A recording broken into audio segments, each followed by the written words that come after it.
Hey, aujourd'hui on va voir 3 jeux à absolument tester. Il y aura 3 styles différents, c'est pourquoi je suis à peu près sûr que vous aurez ce qu'il vous faut. Je précise que je ne dis que mon avis et pourquoi on devrait le tester. Allez, let's go, premier jeu, Countmaster Crodrunner. C'est un jeu Stickman qui se base sur le fait de gagner des armées en choisissant quel nombre on lui ajoute ou par quel nombre on le multiplie. Cela peut sembler simple à premier abord, mais avec la rapidité des batailles, on ne choisit pas toujours les bons choix.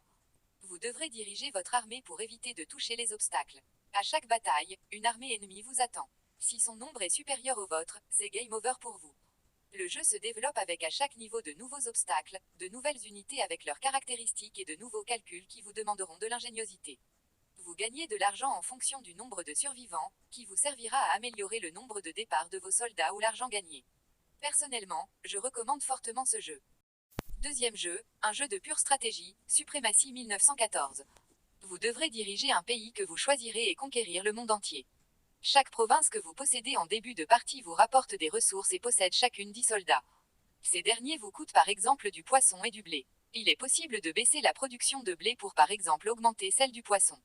Si vous tombez en pénurie, certains bâtiments ou armées seront moins efficaces et le moral des provinces va baisser jusqu'à provoquer une révolte. Vous pouvez négocier des alliances, des droits de passage ou encore des échanges commerciaux à des pays, vrais joueurs. D'énormes stratégies se construisent grâce aux forts, qui réduisent l'attaque de l'adversaire, indispensables en défense, et avec toutes les autres unités de combat, voitures, qui augmentent les dégâts des armées, artillerie qui attaque à distance ou encore croiseurs qui attaquent depuis l'eau. Les combats se font en temps réel. Si vous jouez à ce jeu, non seulement à votre première partie vous aurez 20 soldats au lieu de 10 à chaque province, mais vous aurez, je vous le promets, des frissons d'excitation. Le troisième et dernier jeu va être Red Shadow Legends. Non, c'est une blague, ça va être Conquer the Tower. Le but est de conquérir les tours des autres. Chaque tour produit des soldats, on peut choisir de les envoyer sur une tour ennemie pour essayer de la prendre, de les envoyer sur une autre de nos tours pour augmenter sa défense ou son niveau, ou simplement les laisser là où ils sont. Il peut y avoir qu'un seul adversaire comme plusieurs, ce qui rend le jeu encore plus stratégique et amusant. On peut choisir de faire le ramasse-miettes, d'entrer en guerre avec tous les autres ou prendre un adversaire un peu trop fort à deux.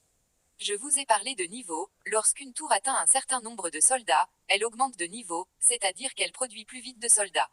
Le niveau 1 est 10, le niveau 2 est 30, et le niveau max est 65. Lorsqu'une tour atteint le niveau max, elle déverse tous les soldats capturés là où on le demande.